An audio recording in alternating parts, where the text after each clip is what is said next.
My grandpa died about a year ago. The last few years of his life were hard to be around him. He had type 2 diabetes. He lost essentially all of the feeling in his hands and legs.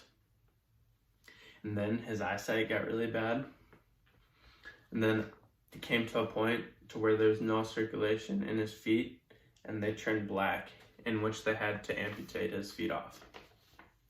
After they amputated his feet off, his feet would get infected regularly. Because of the diabetes, the infection took much longer to heal than a normal person would. If my grandpa made healthier decisions earlier in his life, then he wouldn't have had to face type 2 diabetes when he got older. I want you to live a healthier life so you don't have to deal with what my grandpa had to go through.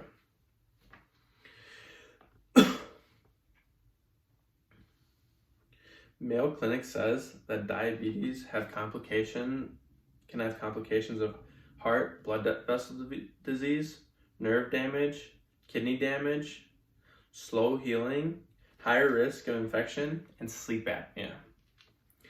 Living a healthier lifestyle can prevent yourself from getting diabetes and can prevent your overall quality of life.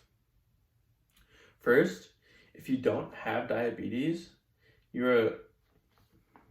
and you live healthy, you will feel much better on a day-to-day basis. The American Heart Association says that the second reason why you should live healthier is that you'll live longer.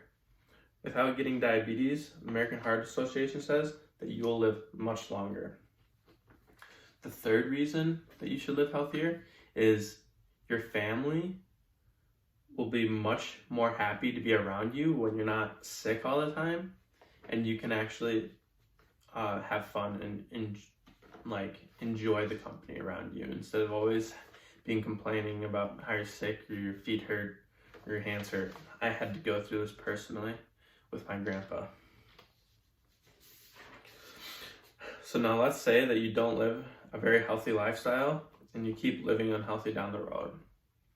You could end up in a situation where you go to a doctor for a regular checkup and they notice that your blood sugar fluctuates. So then they diagnose you with type 2 diabetes. After they diagnose you with type 2 diabetes, you now have to go home every day and prick your fingers to test your blood sugars. After this, then you have to self-inject insulin through a needle. This will wear you down over time. And then a few years down the line and you're still unhealthy, now you're having trouble seeing and hearing. Now after this, you're losing your feeling in your hands and feet. A couple weeks later, you find out that you need to stop driving because you can't determine the brake and the gas pedal with your feet because you don't have enough feeling in your feet. A year down the line and you're still not getting any better, you're still not trying to get any more healthy, and you have a heart attack. You wake up the next morning and you're in the hospital with your family around you, and they tell you that you've had a heart attack, and they're just crying around you because they don't know if you're ever going to get better. I don't want any of you to go through this type of situation in your life. The American Diabetes Association recommends that we eat a well-balanced diet and that we exercise regularly. If you can just take an hour out of every day to get active and get some exercise, this will help prevent you from getting diabetes a lot. Also, we all need to cut down on sugar. So first, start by taking a little bit of sugar out of your diet and slowly increasing that until you don't have essentially no sugar in your diet. This should help you prevent from getting diabetes.